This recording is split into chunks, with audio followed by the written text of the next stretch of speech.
This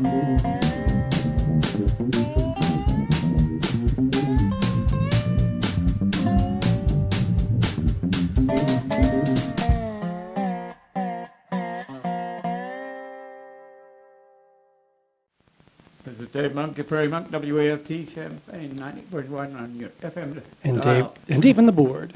And we have guests, Lacey Emerson, and Lacey is working with a revamp of WEFT, and we were changing administration, and she will talk to us about WEFT and about what she does, and it's exciting to try to do new things.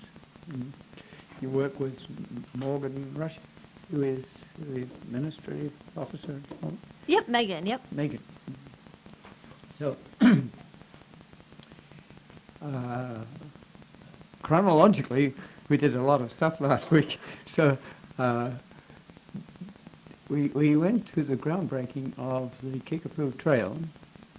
That was on East Urbana, just opposite Aldi's, and they had bought a large warehouse there, and quite a lot of people arrived to see the trail. And the trail has been, the trees have been removed from the ballast and on the side, and that has been rather scary for people who love trees. But it also liberates the prairie, and it liberates the corridor for bicycling. And so since that day when we were there, there's been tree removal, tree chipping, there's equipment there to lift the stumps out too. So, but David came to that event, and he might say something about the trail, and he'd be likely to use it in the future. Yes, it was interesting. I'll mention the trail's going to be very neat. I've never ridden on, I don't believe, the kind of limestone that they're going to have there, but I'm pretty sure that the bike that I just rode in here on isn't going to work very well on that, because even if you put that bike 23 millimeter tires on like a dirt path, it doesn't work very well. But I'm still looking forward to the trail, because I know that I can find a bicycle, borrow or rent one or something to ride it. It was very neat to go and listen to all of these people who were instrumental. They gave Golden Spike Awards to 3 people, including probably the person behind the scenes. There's always somebody behind the scenes, like Lainey, who's the one who's really crucial at this stuff. There was a woman who was the one who basically wrote the grants that got them the millions and millions of dollars to go forward with this thing. So they gave her a Golden Spike. I guess it was her second Golden Spike. They already gave her one for something else. And but it was very neat to walk through all of these people from various committees that gave the go-ahead. They brought up, I believe, 3 people from the committee that had the really daunting task in March or so to say, we've got a shortfall of $400,000. Do we just say, stop right there, or do we say, we'll find it? And they went ahead and they voted, and they said, go forward with this thing. And Dave and I were talking afterward that probably they don't have to pay that last $400,000 till next year anyway, if this thing's not going to be done till July. So that does give them, over a year to raise that extra amount of money. But it was very neat to hear from all of the other people. George, what's his last name? Belovic, yes, who seems to have been instrumental in much that's been going on. He's a state bicycle and greenway representative. For the Department of Natural Resources? Yes. Yeah. And one of my very favorite things, not only was there a huge turnout of bicyclists, they had these very cool racks that they set up that were alien to me. I've never fastened my bike to put my bike in a rack. They were temporary, yes. Yeah. They're the sort of thing that you can take to the farmer's market and dismantle afterwards. And it's really quick. And if you ever see one of these things, it looks like a swing set without the swings on it. And you just hoist up the front of your bicycle and loop your handlebars over it. I didn't grasp this, and I just kind of leaned mine against it because I was too old to grasp this advanced technology. What a Luddite. But so we not only filled all the ones that were there, they had to go grab some more and put out a couple of extra ones for all of the overflow bicyclists that showed up. And one of the people who got up there and was speaking, actually said thanks to the bicyclists because some of us contributed, some of them contributed money, none of mine, but also we've given them feedback all along the way, saying, you know, what would be really cool is if you could make sure to do and make sure to do and make sure to do this, so that when the thing is done, bicyclists won't stand there and say, well, okay, good for somebody, bye, I'm done. So yeah, it was nice to hear from somebody there that that the bicyclists have already mattered, and we're not just going to be using it at the end next July when this thing is finished. Oh, something else that one of them pointed out that never occurred to me. He said that people will already this late summer or into the fall be able to start using the trail. And my first thought was, wait, that's way before next July. But of course, they'll have been done with the beginning miles of it so soon. If someone simply wants to go out for a walk for 3 or 4 it's miles. Closed now. While there's construction on it, Yeah. it's closed. But once they get so far down that they're, like 5 miles into this or something like that, the first 3 miles, 4 miles should be easily usable because the dangerous stuff will be way past you. Yes. So- You just have to watch when they let people on certain parts of it. Exactly. I will admit, I know some folks who had a discussion that I was listening to, and they said, oh, why are we spending money on this trail? Who's ever going to, who wants to go to St. Joseph or whatever? But I think that getting this thing open this year, giving people the chance to start going on the trail will show people, oh, yeah, you know what? There is actually something here. Okay, well, maybe some people will actually use this thing in the end. And I was very pleased because the construction of this trail will help us with 33 miles in the Monticello area, where there's also 2 miles of trail already. And it's just interesting and exciting, and Heartland Pathways had a lot to do with the initiation of that. I will admit, David wasn't actually one of the guest speakers, but the very first person, George, when he stood up, he immediately said, we've got to talk about some of the people, the progenitors of the entire idea. And David was one of the the very first name mentioned. Yay! The two owners are the Champaign Forest Preserve District and that's Dan Olson, and the Vermilion County Conservation District, which was Ken Consus. Those people are both there. They haven't started on the other end yet due to state funds not being available. But I did go to the, let me just see that I got the I'm going to jump back in here. Another thing that they said, sorry, at the groundbreaking, it sounds like they think that they might actually be starting on the Danville end of it before the end of this year. So the Yes. funding may be almost there. And I always forget to mention at the top of the show that today's date is May the 29th, 2016. If someone in the far future is listening to this, that's what we're talking about. It was interesting. I was at Aldi's, which is right across the road from where we met, and I met with the Hoffman family that have been helping me put ties in the Bridget's and Joe 20 years ago. Their child was a baby at the time, and now he's finished college or something like that. So this has been a long time on the route, and I want to remind them that there is a network between Danville, Champaign-Urbana, Monticello, Decatur, and Clinton. So there's a network here, and one of the things of this sort of grant likes to make sure there's a connectivity between all those communities. And that will take talent. We have to go through Champaign-Urbana, and that it's not easy to get a bicycle through Champaign-Urbana. It may have to parallel railroad lines, as if it's possible. So some of the other things we did, I was at Aldi's, and my can of milk was leaking, and it reminded me that as an environmentalist, I wanted to say, what are you going to do with the leaky can of milk? Does that go to hogs? We have a tremendous amount of waste food. So it's unfortunate that you're an environmentalist sometimes, because all sorts of little incidents like this come up, and you have to ask people who don't really think about that sort of thing very much as to where that waste food is going to go.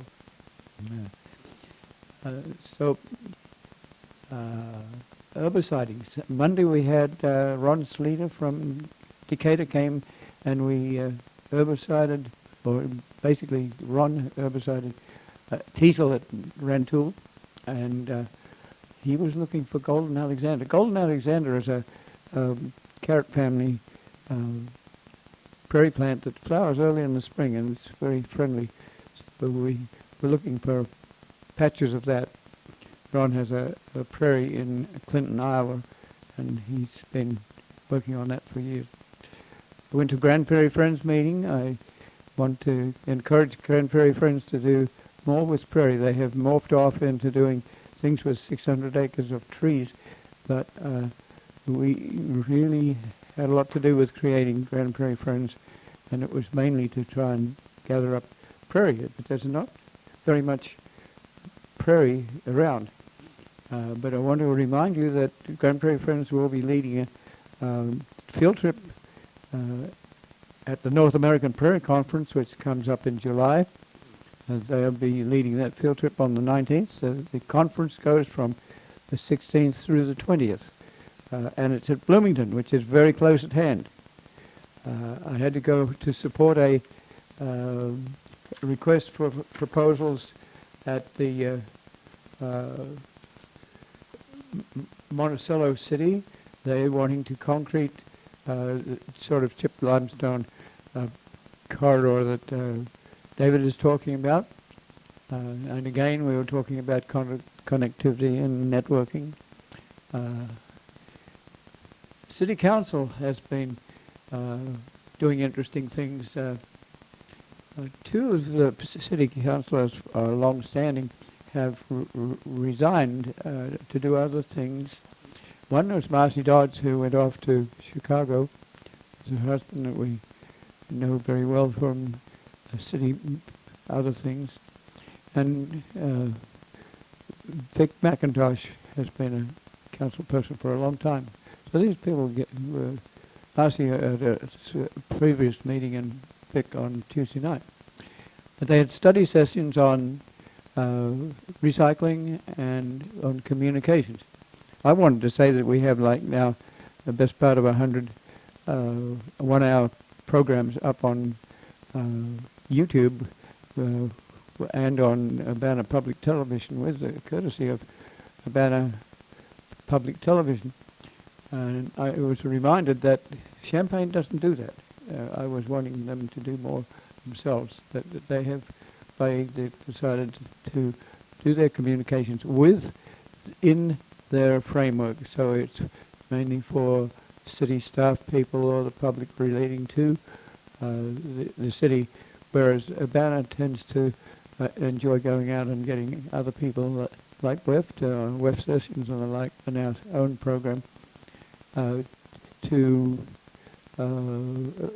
alert the public to other things other than city council things that are going on. There's been a couple of pretty big sales. The humanities were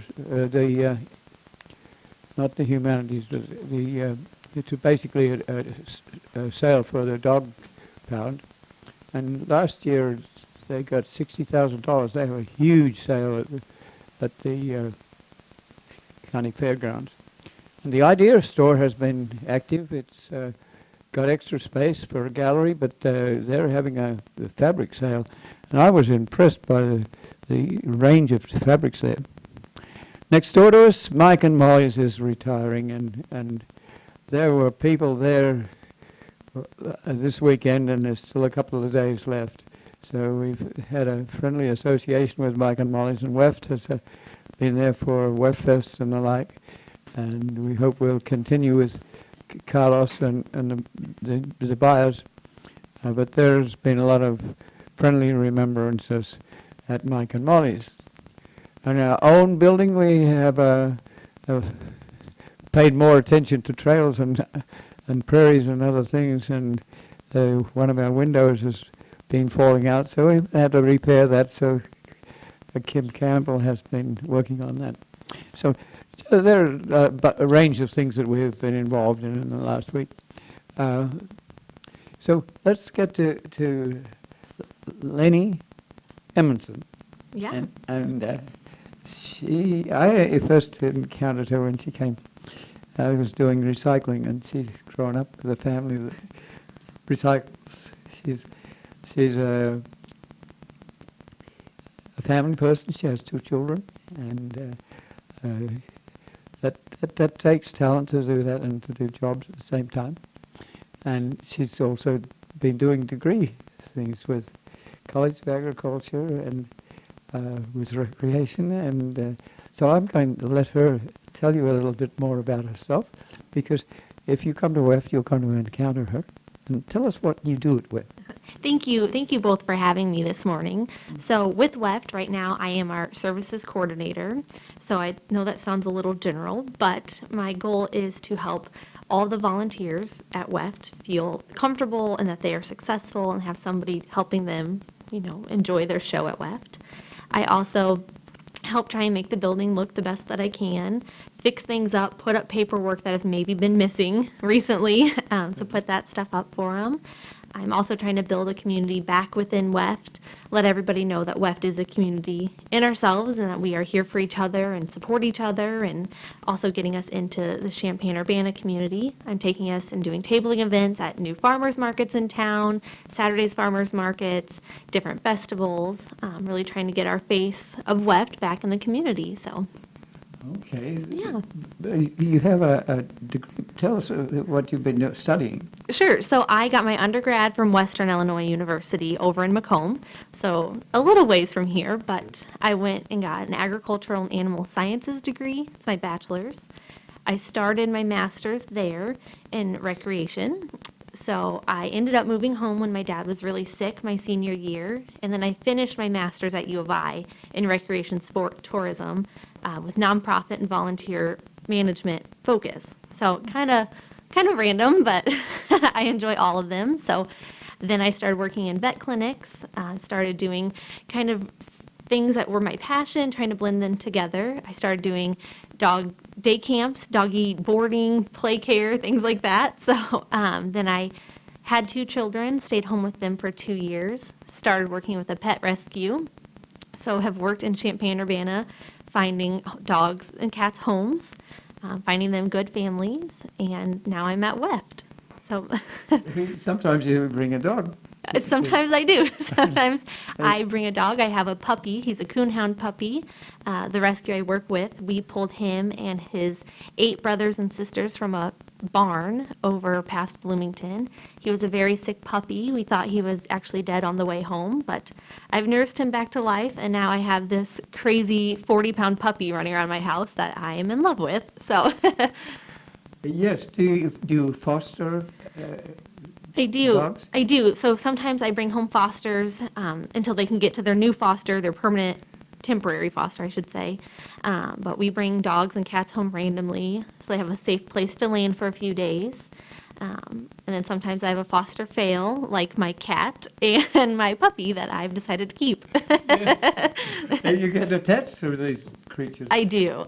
I do. They become my babies, and So sometimes they come to you with behavior problems, they do. and by the time you've worked out the behavior problem, they become fond of you, Yep. and you fond of them. Yep, that cat.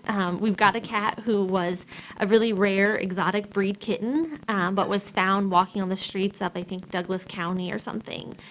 So he lived for quite a while in a small rescue situation, not really like a home The environment. rescue situations are essential, and They but are. sometimes they are very difficult because Yes. they don't have that personal contact Definitely. with a foster person. Definitely. So that's why I wanted to get him out of there and into a home. He wasn't that great with other cats, other dogs. He was kind of mean, to be honest. Well, sometimes animals that have been working with older people are very personally associated with the Yes, older person. definitely. And they're not used to meeting with other dogs or cats or, Yeah. or animals or humans. Yeah, definitely. And so now we have him, and he snuggles my, 2-year-old and my 10-month-old and loves the puppy. And now he's a great cat. It's just taken a lot of work and some, extra Band-Aids for cat scratches, but but we made it. So you work with Megan on this too, I think. Yeah. So- That's actually, I met Megan through our pet rescue, and that's how I learned about WEFT. So, Ah, okay. Yeah.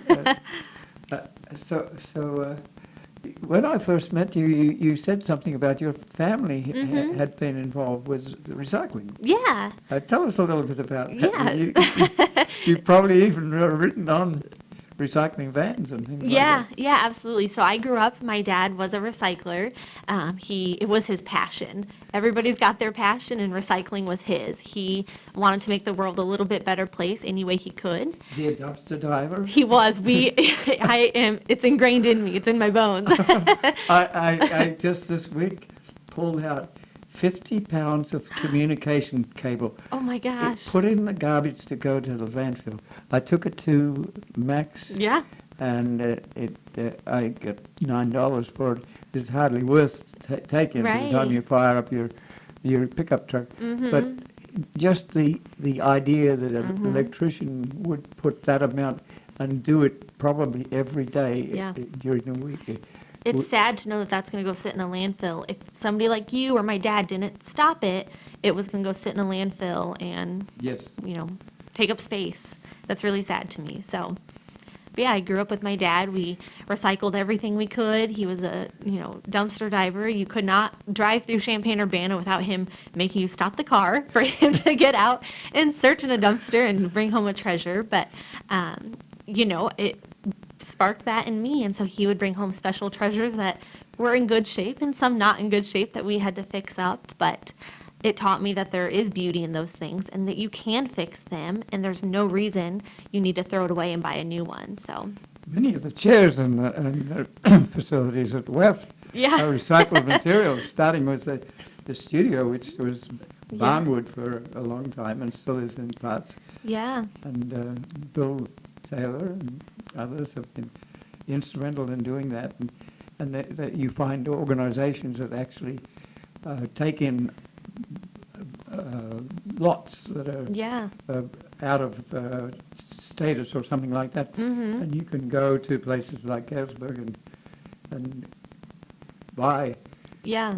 materials. You might have to buy a job lot. Right. But Bill did it quite a bit of that. Yeah. So a lot of WEF is Absolutely. recycled material. Absolutely. I will say in the office, me trying to implement systems and organization systems, I went to the basement and scavenged, and there were tons of binders that businesses had given to us when they closed.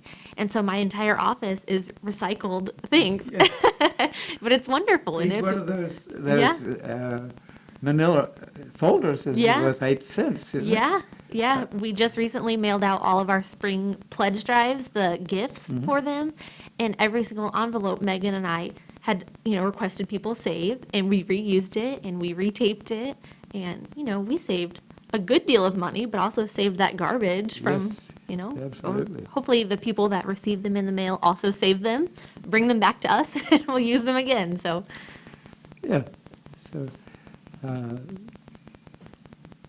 You've mentioned Megan, so you want to briefly, she's not here to defend herself. You want to tell us a little bit about what she does and how the two of you interact? How do you coordinate what each of you does here? absolutely. So Megan is our office coordinator, and she is absolutely wonderful. She is the sweetest thing.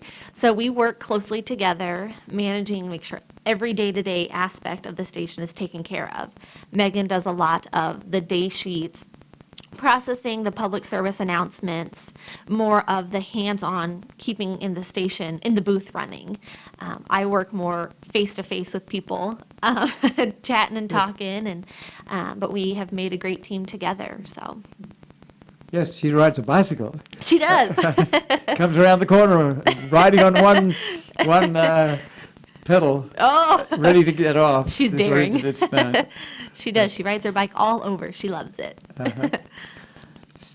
So do you ride bicycles? Are you interested in the trails and things that we work with? I will tell you, I got a bicycle for Easter from my mom because I wanted one for so long, but its tires need aired up. So I've not ridden it, but I've got a bicycle and I've got a baby wagon that you attach to the bicycle, and we're ready to ride. We just need to air up those tires.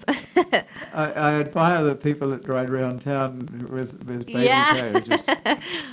That must take a talent to pull that sort of extra weight. Yeah, even getting them in the wagon is a job in itself. So we'll figure it out. But And then when it rains, you have to have a cover.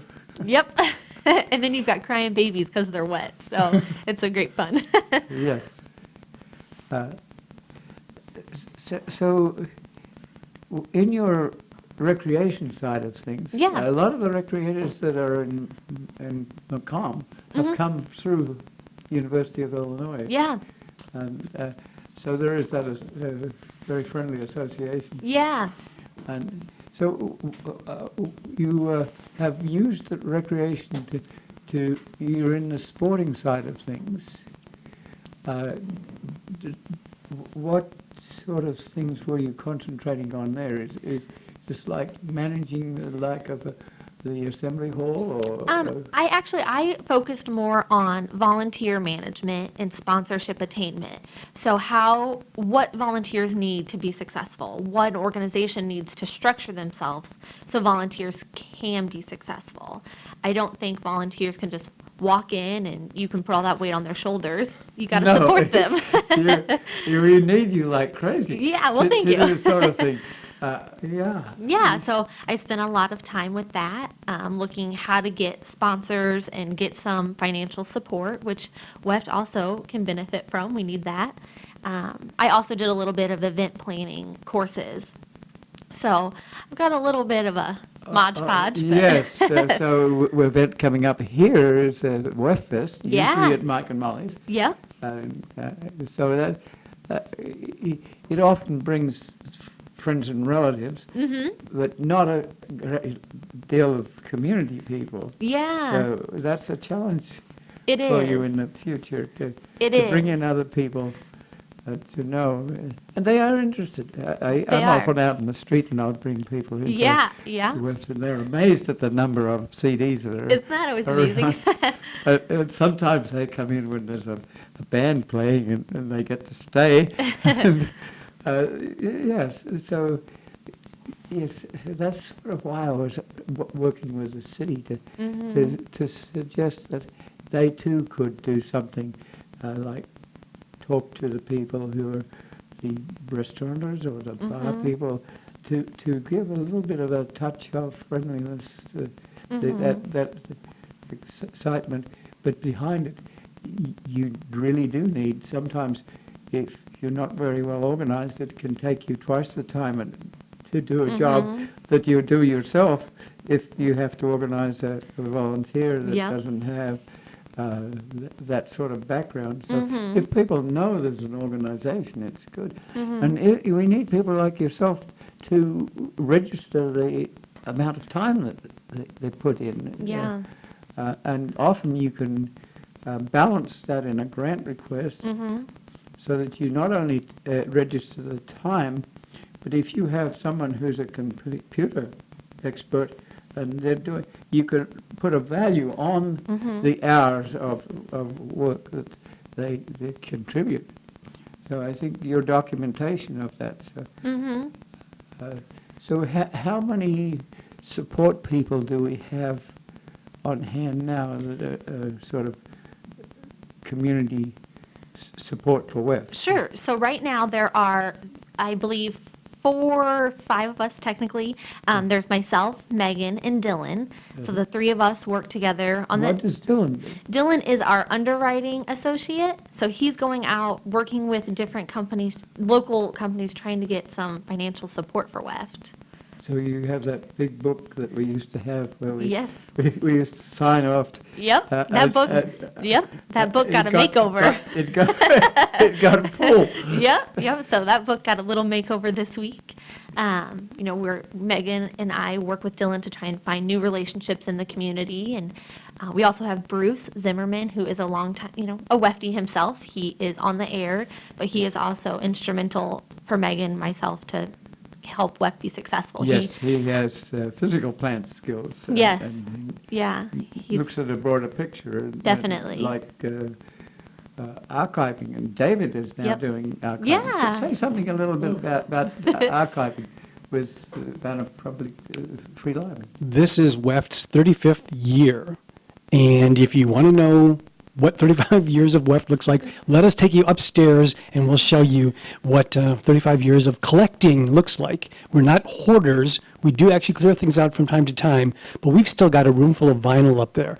But so WEFT has been talking about archiving our music online for various reasons. I mean, if you tune into WEFT when we don't actually have a program, you'll still hear WEFT because we take what you could call archived music. It's just been digitized, and we turn on a computer, a software package, and it plays the music back for you. Well, we're trying to get started doing that with many other things here at the station. Everything from old live recordings that weren't simply playing back music on the radio, to all of our T-shirts, to all of the old WEFT reviews, to anything including photos that people took, and I can even imagine some of the things. And fortunately, this community has an archivist over at the Urbana Free Library. I guess she's maybe not part of the library itself, but she's upstairs at the Urbana Free Library. Anka Voss. Yes, exactly, Anka. And a couple of us at this end are fans of data, and we're collecting the basic information to pass along to Anka so that she, as the professional, can say, okay, you need to do this and this and this. Here's the order. Here's the way I'm going to wrangle all of your stuff. For example, Dave, I suspect the videos that we've been making for a couple of years now of your show may be among the first things that Anka archives because it's so convenient.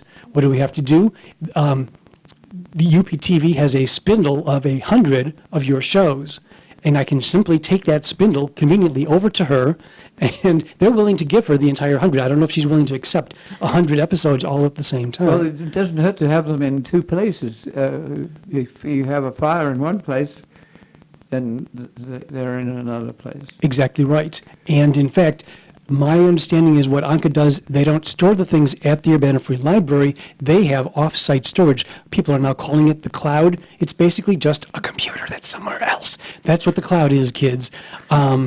And so, again, if something happens at the Urbana Free Library, then none of this stuff will have been lost. And in fact, if anything happens at the computer end, where the cloud is for this, they've got backups of their own stuff in case something goes wrong. They're not keeping it all in one spot. So yes, all of this stuff will be preserved. The tough part is WEFT has been based on volunteers for so long, we don't really have a coordinated plan to simply jump right in and march all of this stuff on. Sometimes it's by happenstance, and Bob Polensky has been doing looking at the storage of this sort of information and doing a lot of things like Zara, which is a program that you can put on at night and other things. And sometimes you don't have enough people to make it for a committee meeting and the like. And David's picking up some of that. And Bob is not necessarily setting aside, but he's been at it for a long, long time. He was in charge of much of the digital stuff having to do with our music and other things, and he finally said, I'm doing too many things, which is a really wise thing to say. And I said, okay, maybe I'll step back too, but then I realized there was nobody else. So, okay, well, I guess I get to become the new Bob here. Talking about happenstance, the reason that the archiving is going ahead is because we have Andy here. She was a grad student in library science and studied archiving in one of her classes. And she saw what WEFT was doing. She said, ding, I've taken a class in this. And meanwhile, I was here too. And it's amusing that the library school now is a part of, it's called the GISLIS, Graduate School of Library Science and Information Studies. Information Studies has been part of computer science since the 30s, 40s, 50s, something like that. So it's kind of amusing to see another group getting involved because I got to do this starting in, like, good Lord, 25 years ago.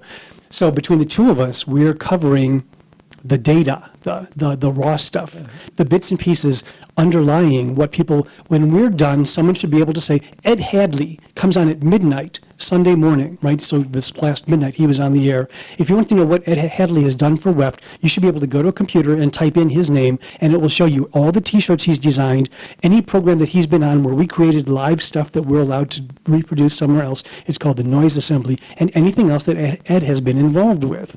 And that's where the data comes in. We need to figure out how to corral all of that and get it to somebody like Anka who can systematize it, put it all in order. You actually have to advertise. If you're on YouTube, you have to advertise that you're there. Otherwise, people don't know. That's true. What's the point in having it up there if you're going to get and 0 hits on I your think there's part stuff of up there. what you're doing is trying to get people so that we have perhaps not one person in the committee, but 2 or 3 or 4.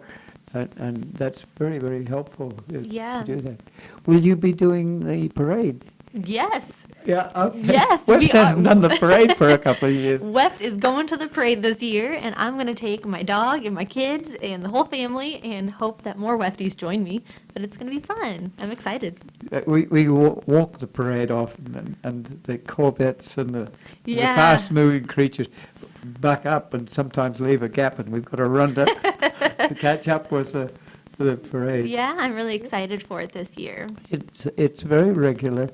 It's a sort of event that you get in many community towns. But it's also very friendly. You get to meet people and Yeah. say hi, and sometimes you stop and talk for a little while. Yeah, and just I want to get Weft's face out there. I want to get more support in here, and that's the way to do it. So, going back to the salvage side of things, Yeah. the city has been doing community pickups for a long time. But what worries me most is that the downtown commercial area has been not doing a lot of recycling. So the incident I gave you of the wires in the garbage is counterpart to also the cans, a mountain of cans go out mixed up with bottles. So one of the things I was asking for at that meeting was, could we have an ordinance that asks bars to separate their bottles from their cans, and then see if they cannot be recycled. The problem is that that's a cost. So the beverage industry doesn't really like to do that. But you can always go to another country and get bauxite, which makes so then you can use high sulfur coal to produce the electricity that converts it to aluminum. But that seems to be a total waste. And there's also X number, probably about 30 restaurants, and like the milk I was talking about, where does it go? Do you have a hog farm where hogs can eat vegetable material, or do you compost it and use it for fertilizer in the future? We don't have like a small farm outside of the city where you can take compostable material. So in your past life, do you continue that sort of interest? I do, yeah. At home we try and save and reuse as much as we can. Thankfully, I have 2 babies who will eat almost anything. So leftovers get strung along for a while and they'll eat it. But, we grew up knowing what was safe for animals to eat and what wasn't. So if we have some food left over that say no one really will eat and it's safe for my animals, I pass it along to them because otherwise it's going to go in the trash can. And I wish more people would know what was safe for their animals, because I don't want a lot of dogs getting sick for things, but also just not throwing it away. Yes, and things like lead that you know about, you can recycle Yeah. at the appropriate places. We had a tremendous recycling of electronic equipment 2 weeks ago, and there must have been hundreds of cars there. And it sort of says something about the cost of functional reuse, of going digital and taking out all the television sets. And Yeah. that's a major worldwide movement. And so some countries are starting to do things like some of the states in Australia are charging 5 or 10 cents on a bottle to make sure that the glass goes into one big mound. Then you can salvage from that in 20 years' time if you want, and the glass is all together. But the U.S. hasn't been as active in different places, different things. San Francisco does a lot of recycling, cardboard especially. But there was a big question about styrofoam. Styrofoam you can recycle, but we don't do it because styrofoam is very light, and if you want to preserve it, you have to boil it down, or you melt it down. And there are factories in Indianapolis and Chicago that do that. But styrofoam is very light. If you take a semi-trailer load of styrofoam to Chicago, the cost is in the transportation, and you're transporting air. But I want to encourage the city because there's a teaching side to this. And when you find items going into the landfill that could be useful. Yesterday I took 4 ice cream boxes. They're very dense styrofoam, and those can be used by galleries that want to send small sculpted pieces to places. So I've never had any problem about recycling that. And plastic. Each week people bring me plastic that's washed and clean, and that can be recycled. So this we can do. So the city does have an officer that is very good at that, and I think that we have every hope that plastic bags, for instance, will get recycled. Within the store that you go to, or sometimes some stores have put a moratorium on plastic bags. They use other facilities, or you bring your own and carry it.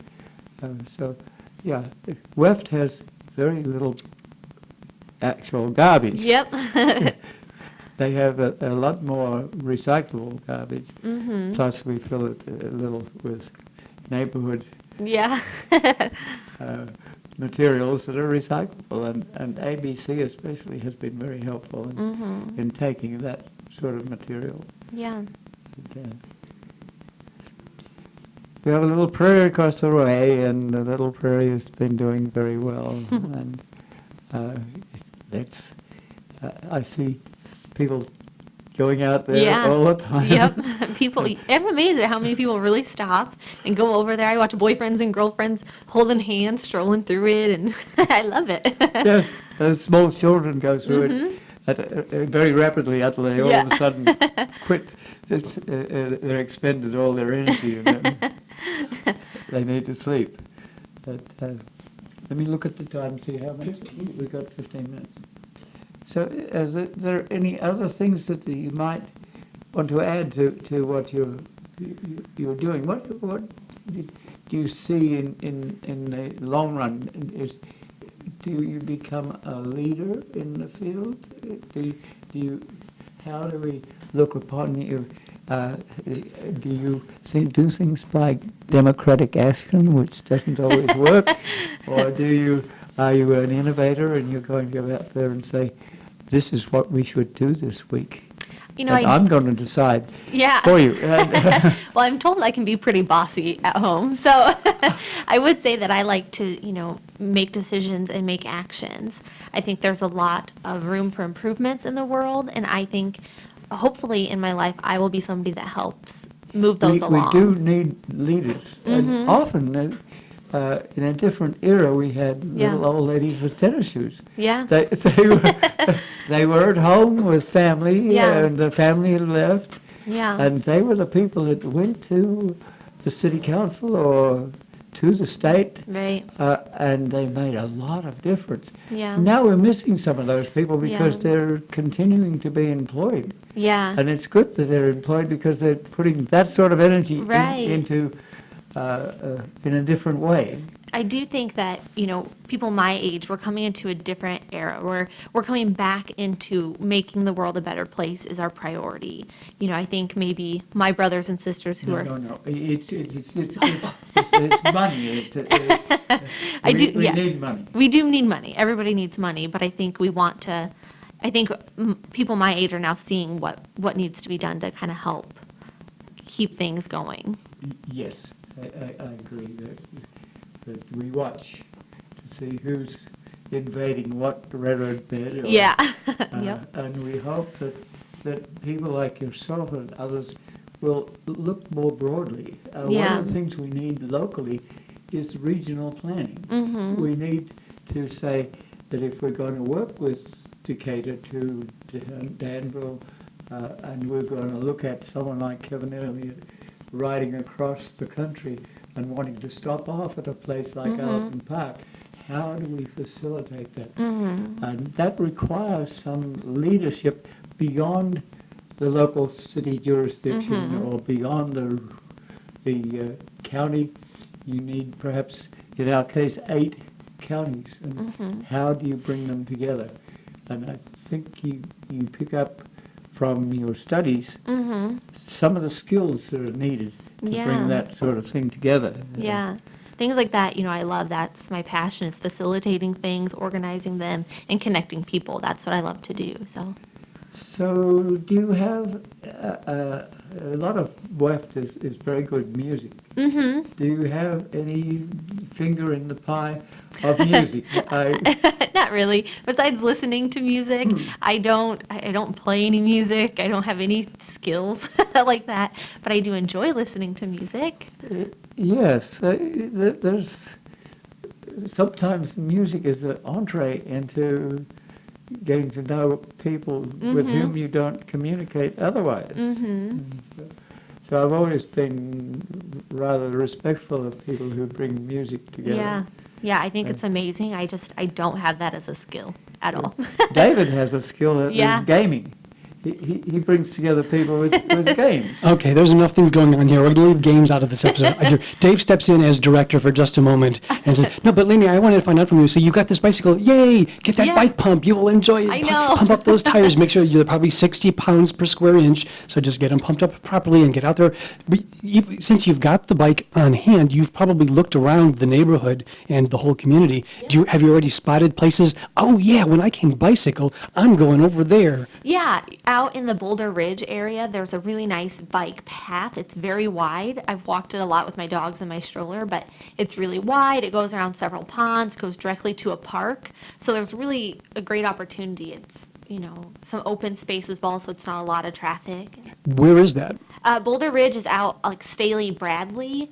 It's a neighborhood, but they have built in really great paths. A little bit beyond. Oops. Yeah, yep. So it's a fairly new community? Yes. I used to bicycle right past there going, if you were ever willing to go off of the nice, where you're in Yeah. your community, if you, believe it or not, Bradley is a wonderful road to bicycle on once you get across Staley. It's Yeah. not busy at all. It becomes a Right. country road. Yep. And I call that Mount Staley there, right there. Because Yeah. when you get just across Bradley, Staley there, there's that nice dip. You can Yep. get up so much speed on your bicycle I bet. going down that thing. So yeah, once you're comfortable on the bicycle, just stay on Bradley and keep going Yeah. west there, because from Staley to Rising to whatever, you could take Yeah. Rising Road up to the Rising elevator and see where they Yeah. actually, great stuff. Oh my, what a great neighborhood to live in. Yay. Yeah, it's Get wonderful. that bike. I need to get that bike pumped There out. you go. Okay, right. So no, I'm not going to talk about gaming, but I will talk about bicycling just a little bit. I want to mention gaming because what we do with our television is often working with computers, and it's more or less a game. You're trying to figure out who does what, how, and where. And I think it really is in your brain a game. You're playing a game and you're enjoying a game, and it can be quite fun, and it lets you use the internet so I kind of applaud what David has been doing with me, and he's been teaching me how to become more efficient on the computer. So do you have computer skills? I do, yes. Uh-huh. I use them constantly. My phone is usually within a few inches of me. It's here right now. So it's, only a second away to get on any internet. So anything do I you need. blog? I used to blog. I read a lot of blogs. I don't have time to blog myself anymore, but I do read a lot. Uh-huh. So Twitter and all these things we should. be doing more. We should, and WEFT is actually really working to build our social media presence right now. We have a public relations committee, we have public relations interns, we have 2 public relations interns right now. So they're working to build a likes campaign for our Facebook. We are almost at like 2,000 likes. We're like 49 away. So I'm determined to get us to that benchmark. It's important to me. We're on Instagram, we're on Twitter. We have a wonderful volunteer named James who's working on our Twitter, and it takes a village, but I think we're building it. And all my community events, I've been pushing our Facebook and pushing our Twitter and things like that. So we're getting out there. So do you have to be able to handle a small tent and put up your facilities? Yeah, so you're getting volunteers to do that. I have done some of them. I do have some supporters, some volunteers really helping me, but the Tuesday night farmers market, it's newer in town, Yes. but they set up my tent for me. All I had to do was go, set up my table, set out my goods, and, that was wonderful. So I've created a kit for tabling where I can send our volunteers with the material so they don't have to feel stressed or not prepared. So I give them the materials, they go set up, and hopefully get more volunteers for me for the next time. So, It's very good. Sometimes it's very awkward because you have a storm. yep. I've seen David in a storm. Yeah, couple weeks ago, we were at Tuesday Farmers Market, and it rained the entire time, and I had the puppy, and we were covered in mud and rainwater, but we had fun.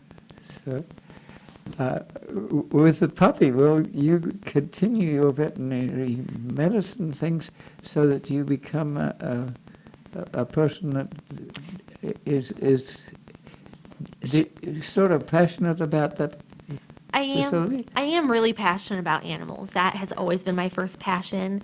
I remember being with my dad on the recycling truck and him finding chickens in the trash can and puppies and kittens and isn't that terrible, alive. And I would bring them home and he'd help me nurse them back to health. So, that's always been my passion. I don't know if I would go back to vet school. It was always my dream, but I knew when my dad was really sick, I would have to either choose going out of state to pursue that dream or stay home with my dad, and that was my priority. So, working in the pet rescue has really, really helped, play safe that passion of mine. There are health dogs. Mm-hmm. So there's an organization around within the veterinary med school, I think, that has little puppies and dogs that know how to go into a hospital and work with them. Do you do that sort of thing too? I haven't. I had a puppy previously that I wanted to train for that. He had some birth defects and he didn't make it past his first birthday, but I would love to train a therapy dog and take them into hospitals and really teach them those things. So there are also blind dogs that lead people who are blind. Yeah. And they have to be trained. It's a really rigorous program to train them. I know myself would love to see more rescue dogs getting put into that situation. Currently, most therapy dogs, working dogs, are from breeders, Labrador breeders, Yes, Golden Retrievers. And you need a dog that's not too large, that's Right. going to push over a frail person. It is more about their personality. Some breeds are calmer, they are more docile, they're better for those situations, but I do think there's a place to get more rescue dogs in those jobs instead of, continually breeding purebred dogs to put them in there. So I have friends that track. Yeah. So we sometimes will put out flags. You test the dog to see whether they can smell a handkerchief and then find a body at the other end or something like that. So that's the dogs have skills that you can't imagine. The smell of their smell and their vision is often very intense. It's amazing. People sometimes chalk it up to they're just an animal or it's just a dog. But when you've seen what they can do, you've seen what they can learn, it's fascinating. They can't speak, but they can understand and they can learn those things. And they can actually sense yeah. heart problems Yeah. or cancer problems. Yeah, there are dogs who can go into hospitals and pick out the person who has cancer. They can smell it on their body. They have dogs that can, detect if you're diabetic and your blood sugar is going too low. There's dogs who will wake you up to make sure you take your insulin, or dogs who have seizure, or humans who have seizures, they have dogs that can call 911 for them. Dogs who can open doors and turn on lights for people who aren't able. Open refrigerators. Yeah, they can do so much. It's crazy. Have a look at the time. We've got about 5 minutes. Yes, there's a lot of sensitivity to that. So sometimes I've encountered a hospital situation or a nursing home situation where people didn't talk to each other for years until they had a dog Yeah. that came in, and everyone wanted to pet the dog. Yeah, builds a community. And sometimes it's not confined to dogs. A horse can be very, very friendly, and so Yeah. can a cow. Yeah, definitely. Uh, Yeah, I have raised many cows on a bottle and goats, and they can be, if they think they're dogs, they want to lay on your lap, and they get excited when they see their person, and yeah. So you have an agricultural background too. I so do. You know how to grow plants. Yeah, I am not the best at growing plants. I'm better at animals, but I You definitely drive try. a tractor, I have driven a tractor, not frequently, but but you're not afraid to. No, to definitely. use that. Yeah. It's a remarkable that most activities that are machine-oriented are either hydraulic or electronic. Yeah. You don't need to be a 250-pound person. yeah. You might have to be that if you're going to do concrete Right. work. Yeah. The traditional picture is of a guy with a jackhammer going up and down. Yeah. But tools sometimes need to be adapted to women who are smaller, Yeah. and so we need to adapt to that sort of need. Yeah. A lot of that has happened in the last 30 years. I agree. Since we're down to the last 2 minutes, I wanted to give Lainey the last word here. So you like to coordinate volunteers. We've got lots of us already here, but there's a whole community of 100,000 more people out there. So here's your minute and a half to talk to current lefties and other people. What can you use people to do? What are some of what we're doing already and things that you'd love to see us doing if you could just Absolutely. have the volunteers to do it? Yes, right now, WEF needs more volunteers. We need people getting out in the community. We need help in the building. We need help on the radio station, hosting shows, working upstairs, cleaning, planting flowers out front. We need help going to the parade this year. If you have any sort of interest in volunteering, I will find a job for you within WEFT. It may be organizing, it may be sweeping, talking to people, answering phones, whatever your interest. Email me at volunteers@wef.org, and we will get you a job to do.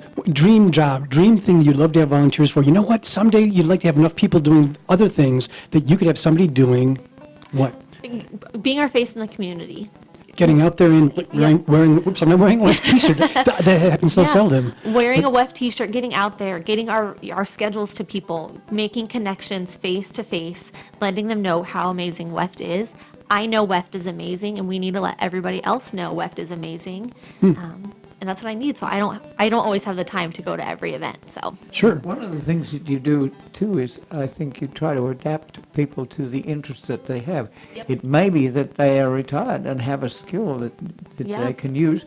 It may be that they don't want to use that skill again. And you try to sort out how people fit into the absolutely.